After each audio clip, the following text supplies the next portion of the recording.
Hey everyone, welcome back to Let's Play Pathfinder Wrath of the Righteous. So at the end of last episode, my headset died, which stopped my audio recording because it changed output devices. So that's why that randomly stopped in the middle of me reading the little blurb for the battle we got here. And it wasn't anything too important. It was basically, we killed them and got some resources from them, from a caravan, I think it was. But yeah, we were sitting here with our army as we're heading deeper into the world wound here. If you can pull up the map a little bit here. We've kind of made a pretty big push into the demons here. Now, obviously, these level 9 and level 8 armies, and the level 10 especially, they're going to have to wait a little while, but I mean, there's not a ton of those. In terms of level 7s, there's none left, so level 8 is all we've got left to defeat in terms of like what we can reasonably accomplish now. This army here, they've got a spellcaster, so I'm a little worried that they'll be able to defeat us. This one up here, though, I think is probably doable for the Stone of Ghostly Pathways, especially if we meet up with our troops, our reinforcement troops that are slowly trickling in. Of course, all this depends on if I can even get out of here. I don't know where this path here leads, so let's go ahead and follow it to its conclusion. Okay, so it actually goes and meets up over here. That's actually good, because I was wanting to come down here and defeat this demon army anyway. So we're going to come back up this way. We'll send them back over here to Dresden to try and meet up with us there. So you stay there, but you can go back to... We want to try and meet up around here. So go ahead and start moving. Okay, that... Gotta actually watch them move. Here we go. And you... you'll be coming back over here too. See if we can get up there. Okay. Now, you stay here, Setsunashai. You're basically the defender here. Last resort kind of defender. And we are on the move. We're heading to Canabris. And apparently we have something on the campaign or crusade map here. Strengthen diplomatic connections. So, right, so we can talk to the diplomatic council. And that's fine. And enchanting the symbol of Rovagug. So we're going to go ahead and do that now too. That's going to take 5 days. Okay. Hopefully we'll get a really badass axe out of that deal. As we're heading over to the Marked Rock to get some consumables on our way down to, whatchamacallit? Canabris. It'll probably take a few days to get there.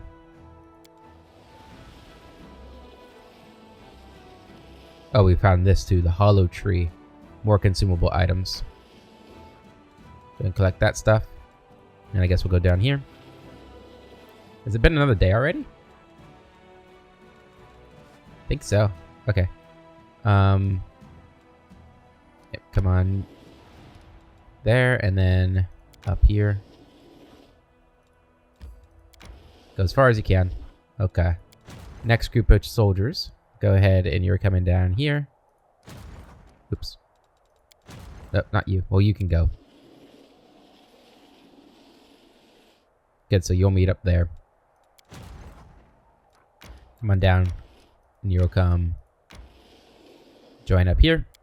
Alright, so just straight up increase in numbers there. That's good. Well, that's still fine. It'll be great once we get some scouts coming in. Hopefully we'll find some duelist mercenaries too. Okay. So let's continue. All right, there's our first fatigue there. Well, let's stop at the Hollow Tree. Now we'll rest. We'll rest, and hopefully we can get this cheese crosata here. That'd be great. Go and rest. But why did your dear papa conceal you from society for so long, Papa. Lady Camellia? It's an outrage. Isn't it obvious, Count? He was protecting me from the likes of you. My father has always been wary of little boys who climb into other people's gardens. Huh. Okay. Damn it, we rolled another natural one on that cooking. Am I the cook? I'm a terrible chef. My god. Alright, let's head down to Velorith Ford's outpost. Stop. Alright. You'll come up and meet. You guys meet like halfway here. Go ahead and you are joining us. And we're going to put you right there. There we go. Beautiful. Okay. We can go this way. Ooh, I wonder where this goes. Oh. Okay. Not gonna worry about that right now. Okay, so now we are headed down to Gargoyle Canyon. Alright, and then back to me. Continue. In the long road to Canabras. There's someone on the road, get ready. Who could it be? Skeletal Merchant? That usually says it's a peaceful traveler, though. When it's the Skeletal Merchant, I think. They didn't say they were peaceful. Just be weary.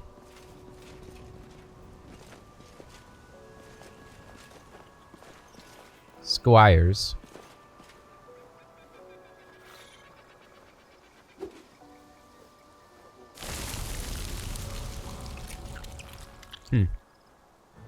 Of all the scrolls the Intendant gave us, you chose this one?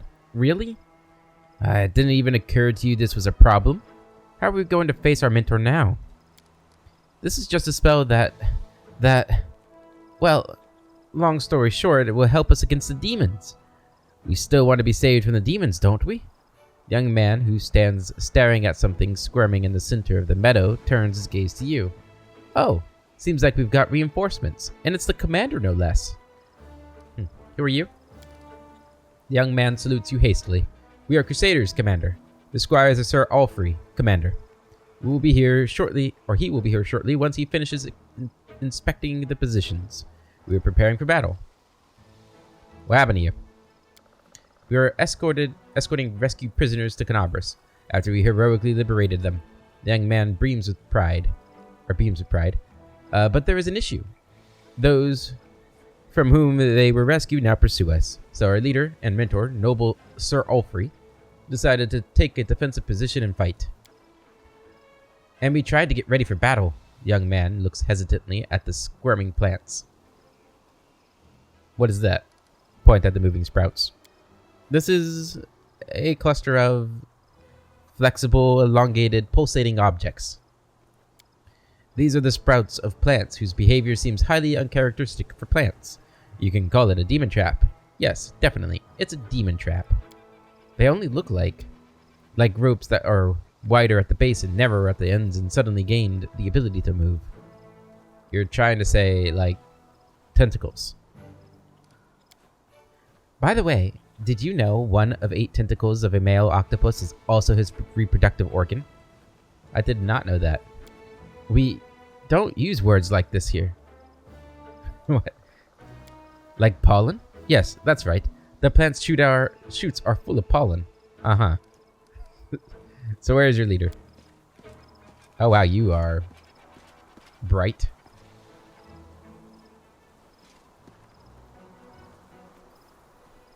He is here, and hurrying to appear before you. The Aasimar, standing before you, screams of chivalry. His armor and gear have seen many battles, but they are carefully polished. Every belt is properly fitted, and every buckle sparkles. The Aasimar gallantly greets you. My sincere greetings to the Knight Commander of the 5th Crusade, the hero of the Battle of Canabras and the Battle of Dresden. Meeting you is an indisputable honor for me. I am Sir Alfrey, a loyal follower of Divine Iomedae, a knight, a nobleman, and a crusader. These young men are my squires, and we... The knight interrupts himself and turns his gaze to the sprouts springing forth from the ground. His eyes go wide. What is this? Sir, as we were about to depart the garrison, the intendant arcanist gave us a scroll that creates a demon trap. We decided that now is the best time to use it. This is a very good trap. These wriggling serpent-like grabbers can firmly hold a demon. Exactly.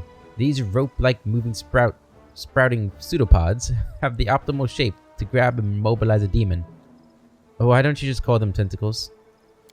The first squire grows pale. The second one clutches his chest and steps back. A martyred expression appears on Sir Alfrey's face, and he seems to struggle for a moment. Then he says, I respect your opinion immensely, Commander, for it is born out of your wisdom and experience, and yet it does not seem to me that these vine-like magic devices deserve to be called that. But still, what's your problem with tentacles? The squire gives you an accusing look. The knight adjusts the strap on his armor with a nervous gesture. I am flattered by the interest of such a heroic leader in my humble self, but if you will allow me, I would prefer not to answer the question about my issue with the limbs typical of octopuses and other sea creatures. They are connected to a harrowing and traumatic episode in my past, one I prefer not to remember. I am positive that, compared to the scales of affairs and tasks the leader of the Crusaders must face every day, I don't know, I'm talking like that, this issue is insignificant and hardly worthy of a mention. Forgive us our tactless questions, noble sir. Daring gives the knight a disarming smile.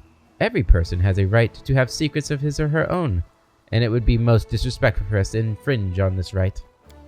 I thank you for your tact and sympathy, my noble comrade in the crusade and my kindred in celestial blood. The knight nods gallantly to you. Thank you. And then we have him convince Be brave, Sir Ulfrey. Don't run from your fears. Say tentacles proudly and boldly, and let the shadows of your past recede. Yeah, Darren, can you convince him to do the exact opposite of what you just told him he should do? Thank you. A fire flares in the knight's eyes. What heartfelt words! I am humbled and grateful that you took the time to address me in the dark corners of my soul, so to speak. I feel like your words have awakened something in my soul, something worthy of pride. We have cleared up the question that troubled me. Now it is time to turn our attention to more pressing matters. Tell me, my squires, did you brief the commander and outline the gravity of our situation? Yes? Or no, I don't remember. I think something was said about a very, very nasty demon. The knight sighs. I beg your pardon, and I ask that you not judge these young men harshly. They cannot be blamed for a lack of diligence. They are just young. They have not yet fully mastered the art of war and have not realized the importance of discipline. In time, they will become the pride of the Crusader forces. I am certain of it. The squire smiles as he listens to the knight's words. The second squire proudly thrusts out his chest as he discreetly tries to wipe a clump of mud off his armor. I'll brief you myself, Commander.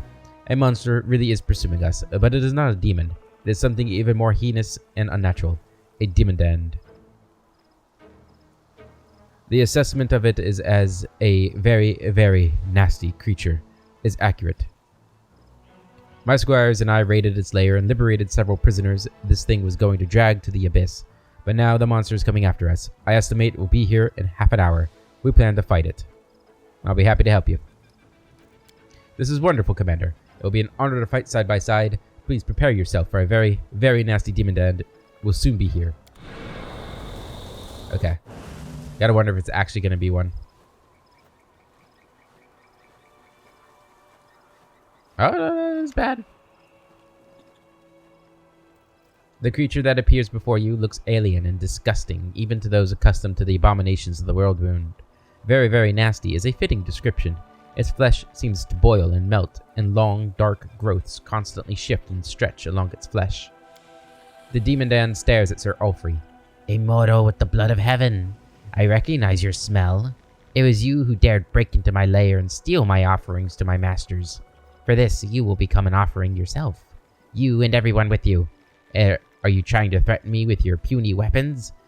It would barely scratch me, and I can crush you like a maggot. I am the commander of the 5th Crusade, and these people are under my protection. Don't expect an easy victory, you monster. You threatened the wrong person, beast. Yeah. Be afraid, monster, for the final hour of your villainy is in the land of Galarian and the land of Can you walk back and come back so I can start again? Be afraid, monster, for the final hour of your villainy in the land of Galarian has come, and don't try to threaten me with your might, your invincibility, or even those. The knight cast a wary glance at the demon end's ever-shifting skin growths, disgusting appendages. For the strength of a true knight is not in his shield, sword, or armor.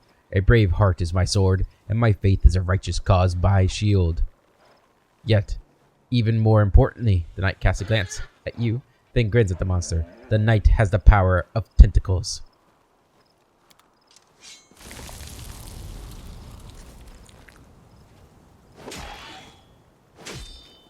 Save the last one Good for job, me. Sir Ulfrey. Alright. Do we actually need to be worried about this guy? He is a level 20 outsider. So maybe. Let's go ahead and haste us.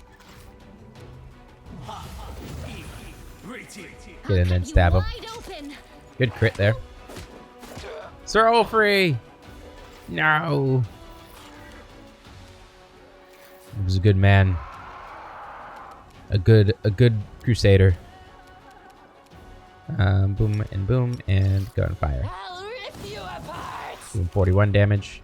Gonna just do a magic missile on it.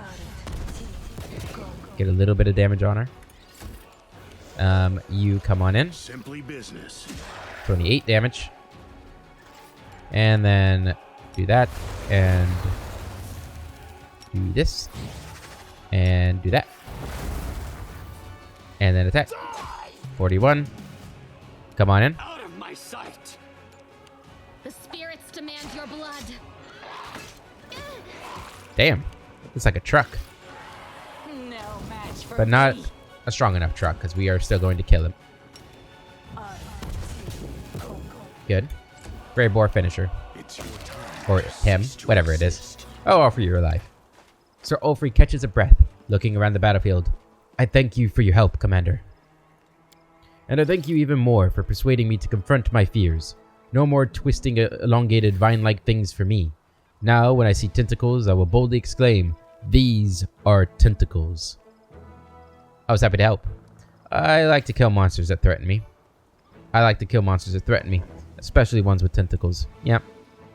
Cutting off the tentacles with which evil grasps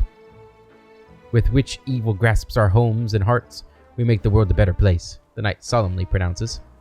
Before you move on to do the great things that lay ahead of you, allow me to present you with a small gift. A humble knight, no matter how noble, could hardly possess something that would surprise you, but let this gift serve as a memento of our encounter. An agile hand axe +4. Not bad. Not bad at all. What do we get for 648 XP? Precisely. Okay. Alright. Rescued prisoner. I'll believe we're safe only after I find myself inside the walls of Canabras. A motto is very important for a knight. I must definitely explain this to my squires. And will you guys stay safe? That was interesting. I feel like in the Barad playthrough, we failed at diplomacy check. I feel like I remember him running away and it being really embarrassing. But I don't really remember. Leper's Smile.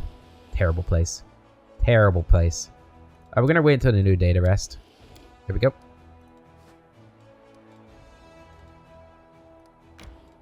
Alright. Let's move you down. Are we gonna get there? Nope. Have to wait another day. Or finally we defeat this stupid army that's been laughing at me ever since it defeated me. Although, I guess it didn't really defeat me, but you know what I'm saying. Alright, another rest here. Come on, get my cheese crostata. Or crostata? What was it? Crotata? I don't even know. Rich girl, quick question. What do you see in this picture? Just some ink blots. It looks like a heart lying in a pool of blood. Why are you showing me something so vile? Jesus. Crostata. That's what it's called. Alright. We succeeded, though. So we can go an extra 6 hours before we get fatigued. So we should be able to make it all the way to Canabras on that, I think. I hope.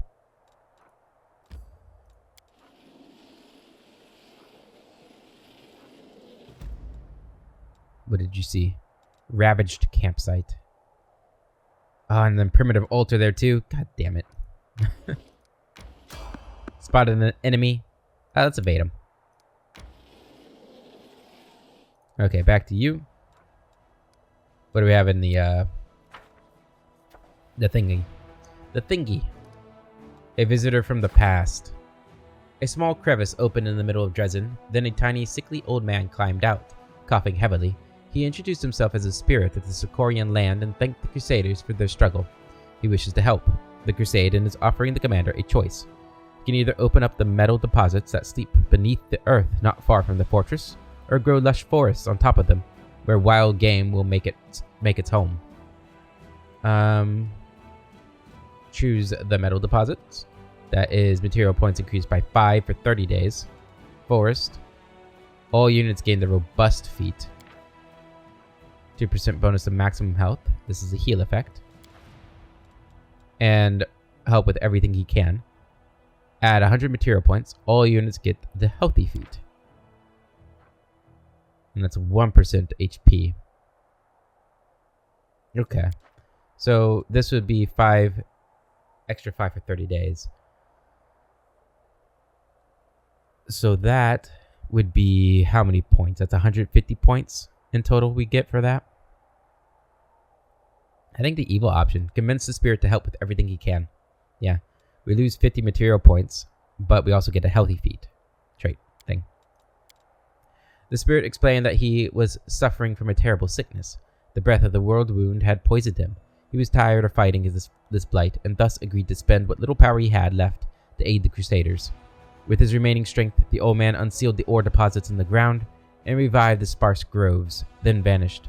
Delighted with the fresh air and praising the spirit's sacrifice, the Crusaders rushed off to hunt and search for ore. Lovely. Alright, back to you. And I think we're just going to attack. Let's do it. We should have done the resistance thing. Oh well. It'll be fine.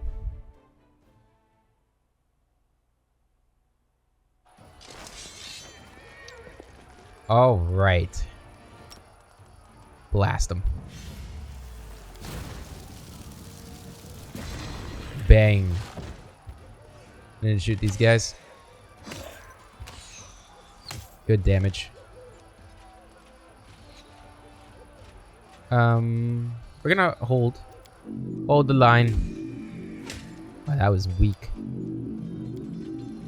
Let the skeletons come up to us a little bit. Kill them.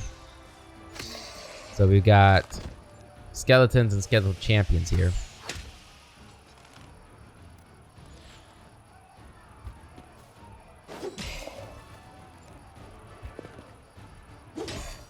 Big damage there.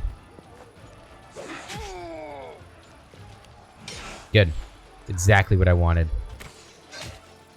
They walked right into my trap. Good.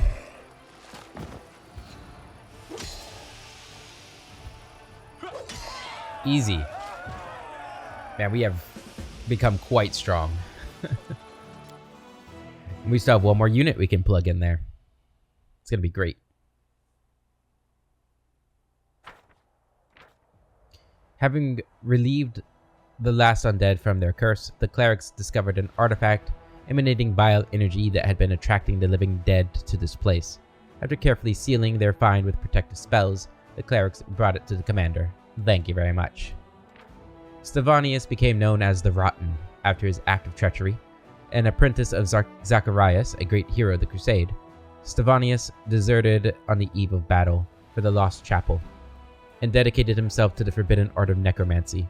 When the Inquisitors caught up with him, Stevanius made an outrageous claim that his master, the valiant Zacharias, had also been practicing necromancy, using its dark secrets against the demons. Shortly afterward, Stevanius managed to escape, killing the warriors sent to arrest him.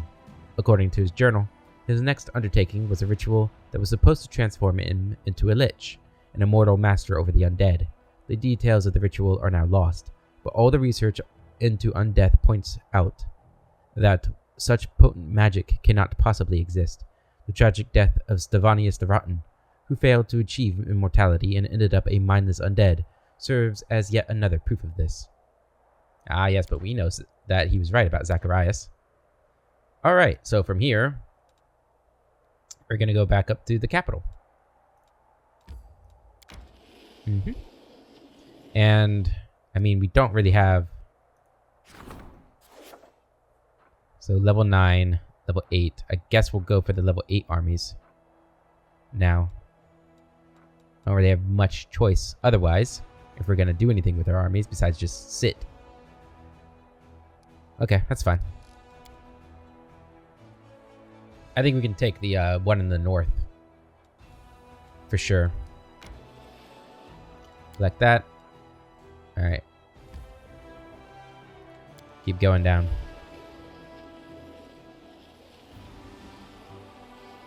Damn, we're getting fatigued again. We are going to try to make it there. Another day. Keep going. And what do we got in the Crusader map? Enchanting the unholy symbol of Rovagug. Everything is ready for the relic's augmentation. Okay, do it. The fate of the phylactery of Stevanius the Rotten. Okay. A bladesmith that has arrived in Dresden is impressed by the axe filled with Rovagug's power. He wishes to make some improvements to the relic and suggests tempering it through one of the techniques known to him. Temper in the blood of wild predators, temper in sacred poisons, or temper in mountain winds. Alright. What does this give him? It becomes a radiant axe. While wielding this +2 radiant weapon, whenever you confirm a critical hit, you absorb part of the magical essence, dispelling one random spell up to 5th level on the target. That's pretty cool. So it's a dispelling radiant axe. Yeah, so it's an extra 1d6 points of positive damage. Okay, we got Sacred Poisons, which I think fits him with the poison stuff. Oh, I didn't see what does it do? Corrosive Burst. Okay, so do 1d6 points of acid damage on a successful hit. And a Corrosive Burst weapon functions as a corrosive weapon that also explodes with acid upon striking a successful critical hit. The acid does not harm the wielder. In addition to the extra 1d6 damage from the corrosive ability, a burst weapon deals an extra 1d10 points of acid damage on a successful critical hit.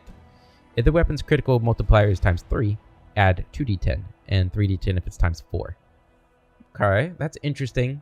I do think that's going to get resisted a lot of the time, though. And it doesn't say that it doesn't affect allies. It just says the wielder. So that's worrying. Mountain Winds. Okay, once per encounter, whenever the wielder of this +2 weapon is paralyzed, staggered, stunned, petrified, or entangled, they suffer the weapon's damage and immediately remove such effect. This weapon also has an 18 to 20 critical threat range. Ooh.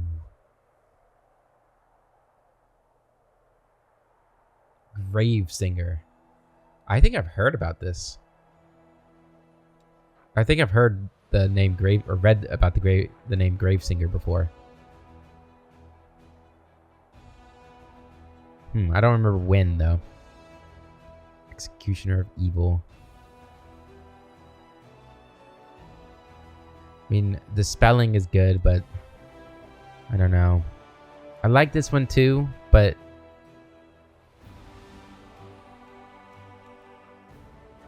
this one's 20 times 3. This one's 19 times 3. This one's 1820. I think we're going to go for the Gravesinger. It does mean he won't get paralyzed and stuff too. I mean, he'll take damage if he ever gets that, but breaks out of it immediately. I think that's pretty good. Having forged a blade, the shamans of Socorus did not use water or oil to harden it. Their smithies were located high in the mountains, so the flaming blade was exposed to the dense, powerful gusts of the mountain winds, which are as glacial as the peak top streams. The sacred wind imbued the blade with lightness and extraordinary sharpness. Nice. So with that done, I go here, the Grey Boar here, buddy old pal, and we have the axe, the Gravesinger, which has a bigger threat range than the Keen Great Axe. Yep, so that's your new main weapon here, which is now 1723 or 1720. Wow, look at it too. That looks badass. Sweet. So that's going to crit a lot more. Awesome. Awesome. Awesome. I think we can make it all the way there without resting.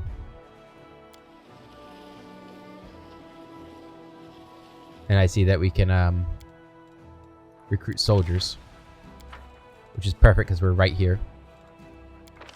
So, and we get our fourth one here, and we got duelists there too. So, a lot of recruiting to do.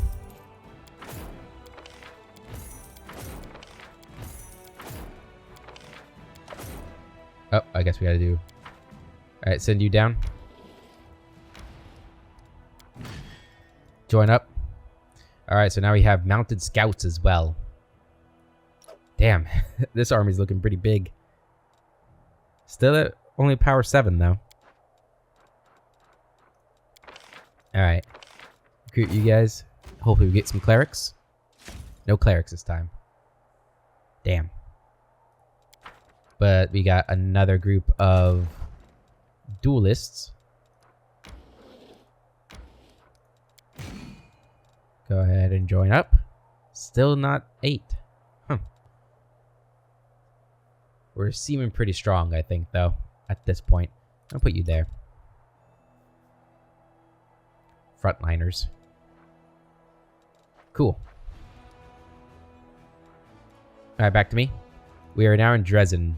Let's go ahead and enter this location. It's been a while since we've been to... Not Dresden. We're in Canabris. It's been a while since we've been to Canabris. Ah, the Northern Gate. How are we looking? Can I stop here? Patrolled by numerous guards, these rock-solid gates were considered impregnable until recently. This fortification is traditionally guarded by the best soldiers, as most of the danger has threatened Canabris from the north for the last few decades. There's the Defender's Heart. There's Nethholm. Can't stop at the Defender's Heart, huh?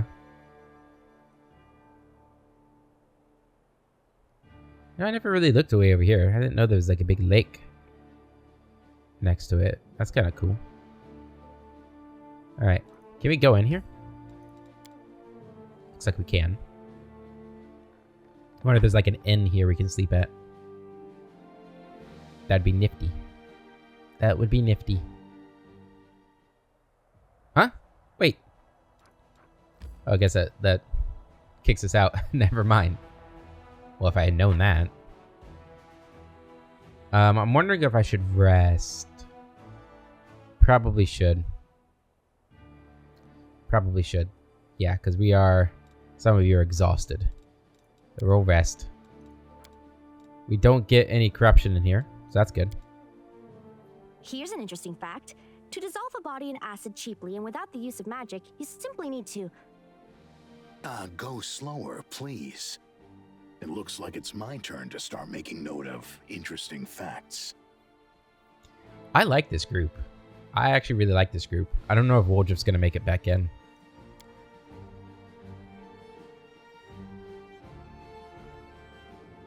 Alright, let's head down to the Nethholm. It's going to take 5 hours to get there. Man, we can't actually go to do like Crusader stuff while we're here. They haven't built a bridge over this damn ravine yet. Swear. Oh, we can stop at the market square? I might do that on the way back. Yes. And I'm pretty sure this is when we could find land. Potentially. I don't know if we're going to end up recruiting them. I'd like to, I think. But I don't know if it's gonna be possible.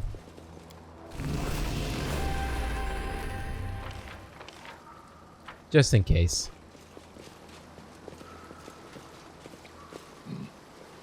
Back where it all began.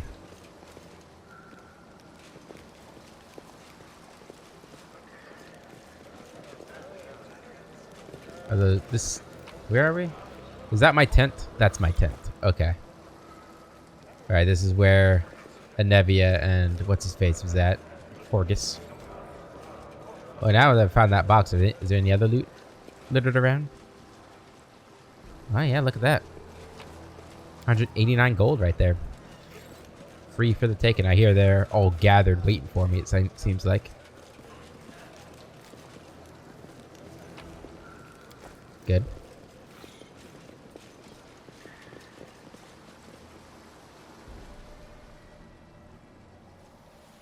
And nope. Okay. Alright, let's go talk to them. Maybe Lan like rejoined them. Maybe. I don't know. I remember like we found Windwog like in some hole in a cave. It seemed like. There's Chief Saul. There's Dyra. Dyra looks at you warily and at Windwog with unconcealed fear. You're back? Shall we trade then? You don't need to fear Windwog. She's harmless. I don't think we're ever going to use this hand axe, so even though it's cool, we're going to sell it. We can sell the keen great axe now. And that's good. Did you get anything new? No.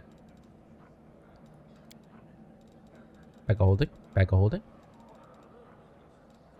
No. Okay. A chest up here. Mine. Alright.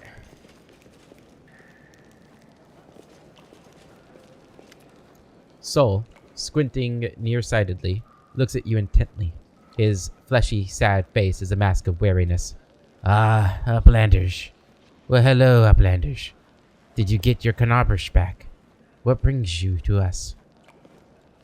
A bit of respect for my master's soul. We did not come for you. We came for our warriors. What's going on here? We are dying out. I hope you never have to see your family, your kin, perish. The weak are starving to death in their hutch, and those who should take care of them are rampaging in a blind bloodthirst. Why didn't you ask for help on the surface? Do Uplanders care about us? And who would I send? Those few hunters we had in the tribe are gone. They said they heard an ominous whisper in their hedge. They said it called to them to the cavish. The caves, rather. And they could not resist. And they went, all of them, one after another. And they also said the soon he will come, and all of us will be together again, and all of us will be his. Soul shakes his head hopelessly. I don't know who they are talking about. I came for the mongrel army. Look for yourself and tell us. Do you see an army here? I only see a bunch of old Neethers. Women and children starving to death. All the hunters, all the warriors. Where are they? They were ruined by the demonic madness. Lan is trying to cure them. He is hiding in a cave nearby, fighting for their mad souls. But what can one lad do? Even one as reckless as him. Where is the cave where Lan is hiding? Soul nods at Windowog. She knows where. She and Lan often went to that cave when Windowog got tired of my old man's chatter. I swear, if Lan succeeds with his cure and deprives my warriors of their demonic rage, I will gut him like a fish. We have to stop him, Master. Alright. Gotta stop Lan. Thank you. Although it's not looking good for my army. By the looks of things. A little bit more money there. Alright, I'm guessing we go down this way. Secret hideout. Secret hideout. Yeah, I remember the first time we came back here. I had missed the sword Radiance in the in the in Barrett's playthrough. I was really hoping we'd be able to go back into the shield maze so I could get it, because I couldn't figure out the puzzle. I will listen to my heart. It is steady like a rock. We will listen to heart. It is rock. Lan. There is no turmoil in me. I am cold like deep waters. God, he's a Jedi. No passion. Deep waters. The mongrels surrounding Lan stare blankly into the distance. Their lips repeat Lan's soothing words in a monotonous whisper. They moan and sway slightly in the ununified rhythm of the meditation. Their bodies, strained with animal-like tension, are bound by unusual immobility.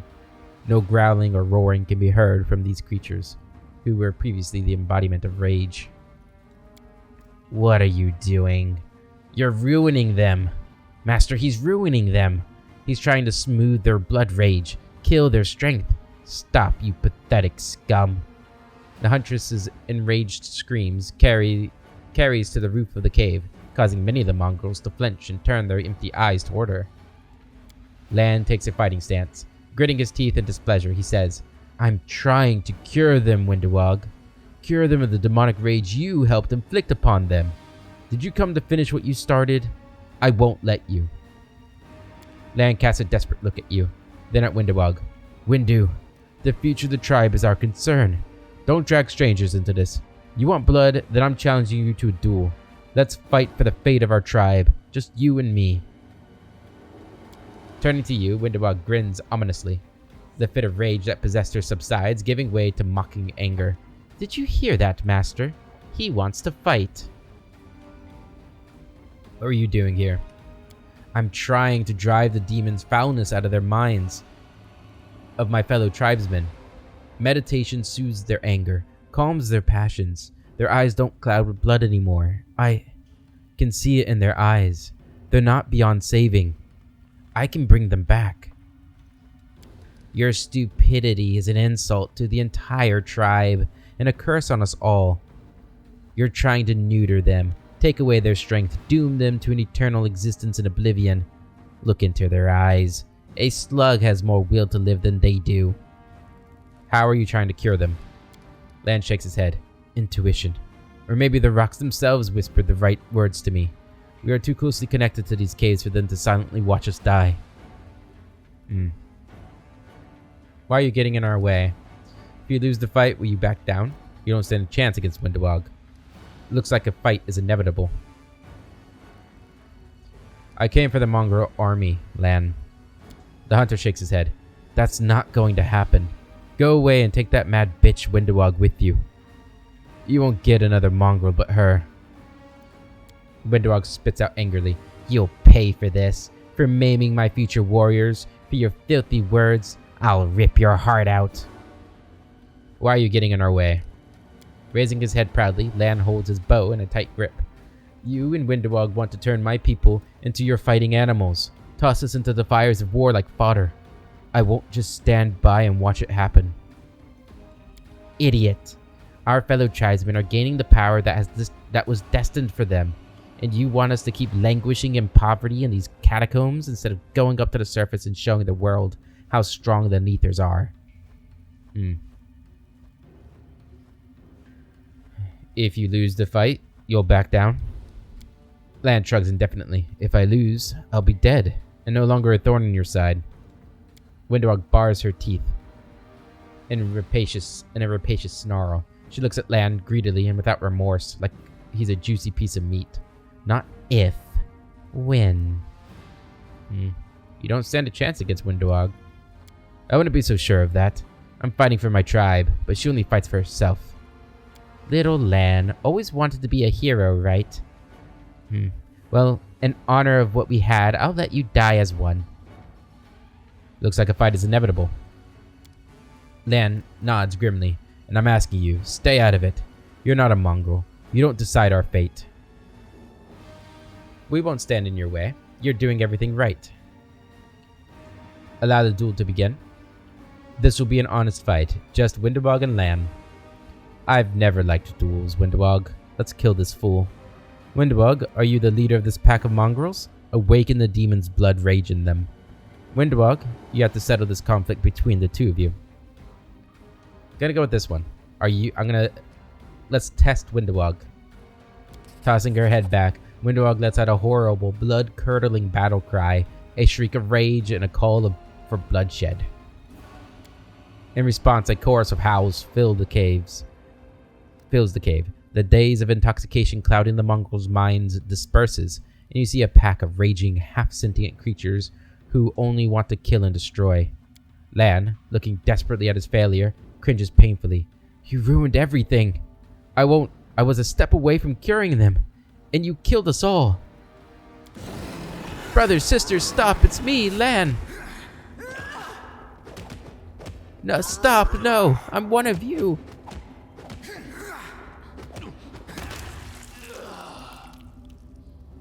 Come, Pack. Now all of you are mine. Windu. Windu.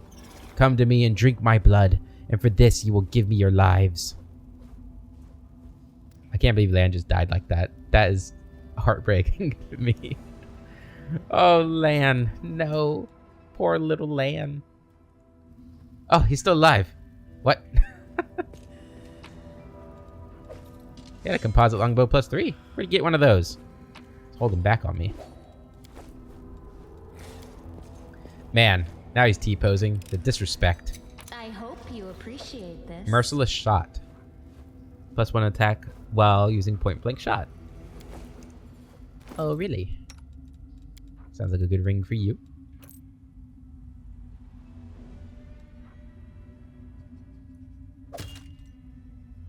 Yeah, I guess it's fine then. You use point-blank shot, right?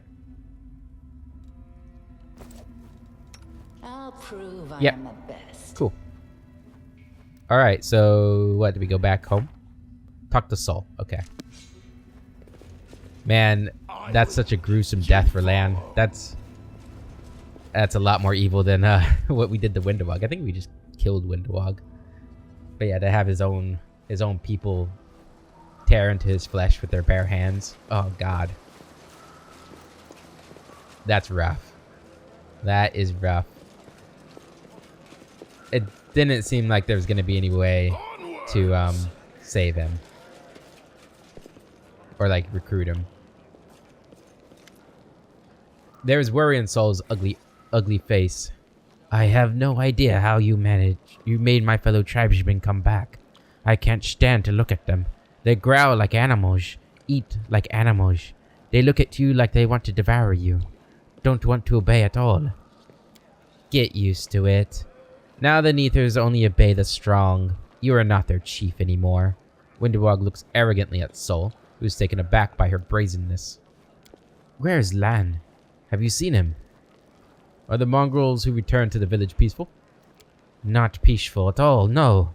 They fight, they break everything they can, but they don't kill anyone, because Windwalk forbade them. Windwalk nods imperiously.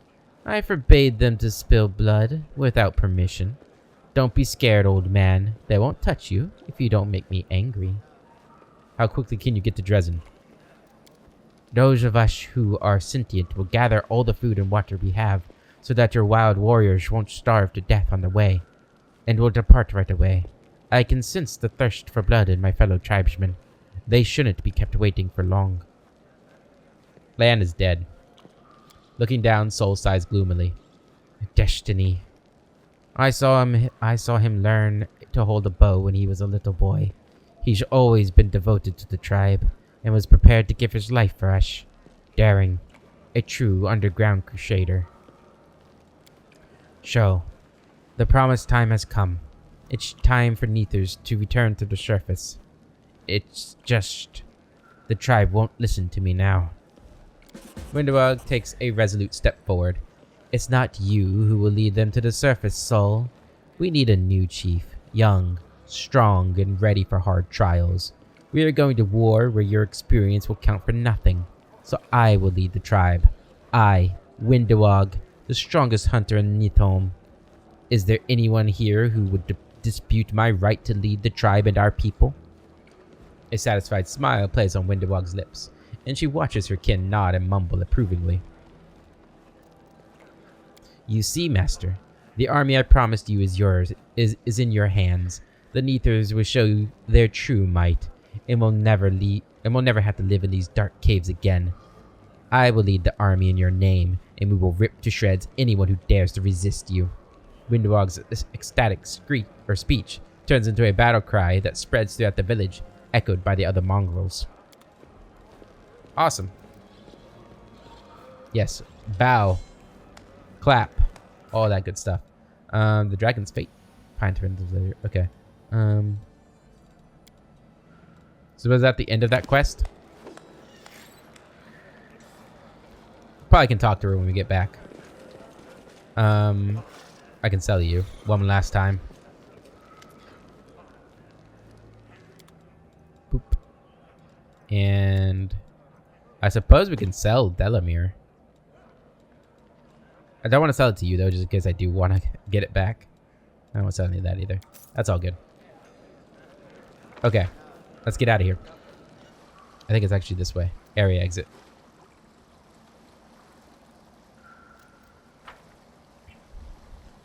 All right. Did we have space for more?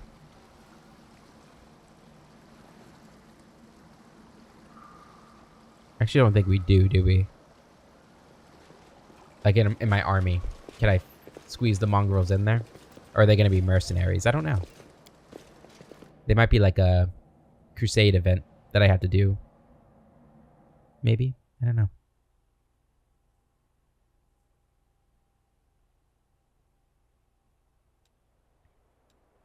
Okay.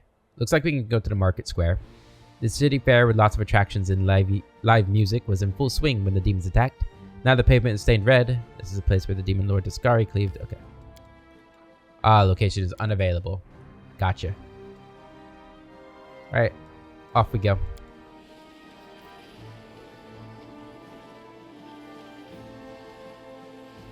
Really takes a long time to travel through this city, doesn't it?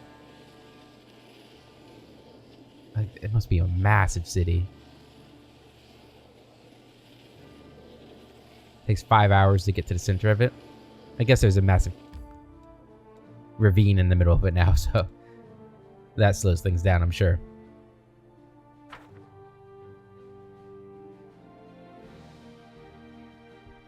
Okay, well, we should have the mongrels on our side now. A demon army is approaching from the south. Perfect. Perfect. Alright. Yeah, so no more spots in my army. But here's my mongrel fighters. Okay, they are not recruitables. So that's something we have to think about. Oh, we have 2 of them? Well, you guys go ahead and combine. That's 70 fighters right there. Let's see. They have 7 to 12 damage, 93 hit points. Versus much stronger than my convicts, but we do have a lot of convicts. Guess you guys would be the ones they take. Yeah, my duelists are stronger too. Probably better than the scouts, but we'll send them to the second army.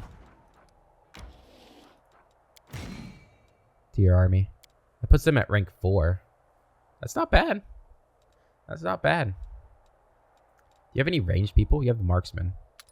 So we could do something like... Oh yeah, with the battle slaves too. We could send you guys to deal with them. Down in the south, you could probably handle them. With Setsuna Shai's help. So they're going to be coming up this road here. So we need to go down to the stone maze. Yep, that'll be good. What do we got here? A rank up for the Art of War. They who do not seek to know their enemy and fail to forge new paths to victory will inevitably fall. The secret of success lies in officers' steadfast focus on strategy, the ability to learn from the past experiences, and the preparation of soldiers for future battles. Issue that decree. And I think we could just teleport to Dresden. I mean, there's this thing right here. which you could get some consumables from. How long would it take me to get there? A whole day, 11 hours. I suppose we could go there and then teleport to Dresden. Or we could just wait until this becomes attached. And then it'll be a nice, probably easy trip whenever we're over here. Or whenever we get a teleporter down here. Yeah, I think we're just going back to Dresden. Yep. I want to talk to Windowog, and we got Citadel stuff to do too.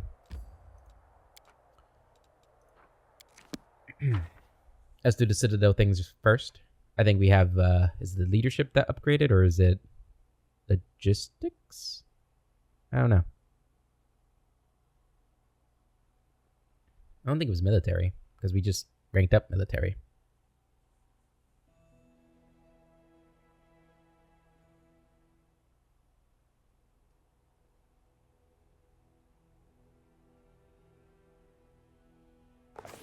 Okay. Oh, it's this girl again. Oh boy. Commander, it is time for you to play a more prominent role in Mindev's politics. Fortunately, the ideal opportunity has just presented itself. A conflict is brewing in the capital. A clique of aristocrats displeased with the Royal Council is scheming against Her Majesty's loyal servants. It's the usual power struggle. Something of this sort occurs every couple of years in any civilized society. Your entrance on the political stage is long overdue.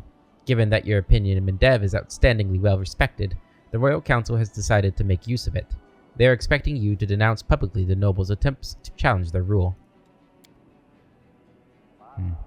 I suggest we publicly address Her Majesty and claim that we're being drawn into an intrigue. Let the Queen know that we're loyal only to her, not to any of her servants or subjects. Sounds like we're not the only ones bored of the Royal Council. Let us support the disgruntled nobles, and Cousin Galfrey's advisors will have too much on their plate to worry about us. Why am I being pulled into Mindev's intrigues? You are a part of those intrigues, whether you want it or not. Political influence is an unavoidable part of your position. In the hands of Mindev, you're a priceless tool, and the Royal Council won't pass up a single opportunity to use you for the good of the nation. By holding a parade in your honor, you, Commander, have asserted yourself as an independent political player, and this assertion has been heard loud and clear. Let's see what the Council has to say. I do hope that everyone in this room is aware of the potential benefits of a good relationship with the Royal Council. Sasio. It will remind everyone of the proper behavior of true servants of the Crown. Queen Galfrey is our sovereign, leader of the Crusade, and protector of Mindev. In the hour when all her subjects have abandoned their commitments and descended into petty squabbles, we should refresh their memory on the meaning of loyalty and duty, and the Queen, I am sure, will appreciate our endeavors. The title of Her Majesty's Good Boy is almost yours, Socio. Keep this up and you'll earn yourself a tasty treat. Darren, why help the rowdy nobles? Like you have any love for the Royal Council. If we support the aristocracy, it will cause a power struggle between them and the Council, and everyone will leave us be. Besides, the nobility has access to forces that are very much comparable to those of Galfrey's advisors, and we could use those forces. I would not recommend it.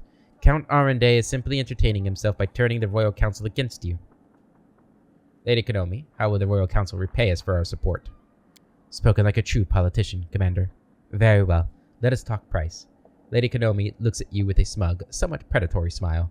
I can guarantee you that, in return for your loyalty, the Royal Council will ensure the stability of equipment deliveries in the future. Quite convenient, don't you think?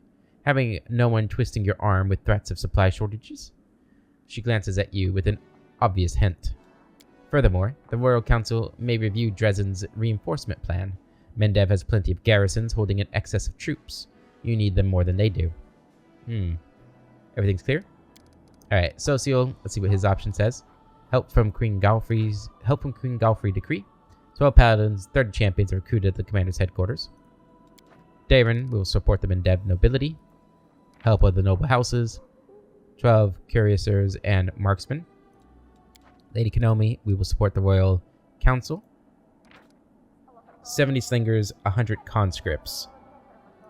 Okay, none of these are really what I want. But we don't need morale, so we should choose one of them.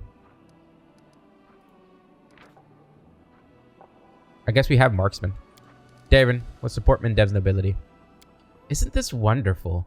The Royal Council will get free entertainment, and we will get a powerful new friend. I'm sure that the troops they'll send us will be equipped better than the recruits we've received so far.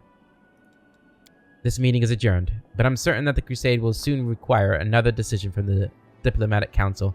And before that happens, Commander, I ask that you consider whether or not it's worth losing the Royal Council as an ally. I don't think Manarak really cares about the Royal Council. Thank you, though. Nor should he. He is the Knight Commander. Anybody who tries to drag him into politics will receive exactly what was just given. Yep. And he's very eloquent as well. Alright, so nothing there. I guess we have to do that decision to get those people. So I think that's better than the morale. I think morale is pretty useless with our army as powerful as it is. Like, we're never going to lose a battle. Like, I don't think we will. Especially not in this act. Maybe in later acts we might, when there's more spellcasting or generals we're going against. But I actually don't think there's a whole lot of those, to be quite honest. Alright, so where's Windawag at? She's down here, right? Go to the barracks. And then outside.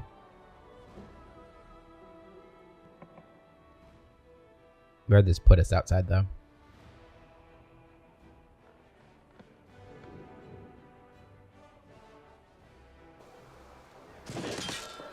Oh, this isn't where I wanted to be. Oh, I'm not there. I'm down here. Alright, let's go talk to Windawag.